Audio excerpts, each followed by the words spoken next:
icyo amategeko ategeka abashyingiranywe nemeye nta gahato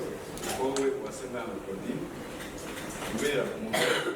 tukazabana uko twabyemeje kandi dukurikije uko amategeko ya Repubulika y'u Rwanda abiteganya.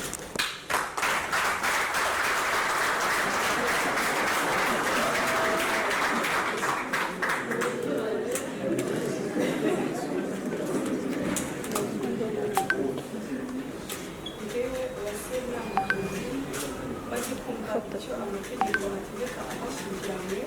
nemeye nta gahato ko wowe kimenyi umbera umugabo tukazabana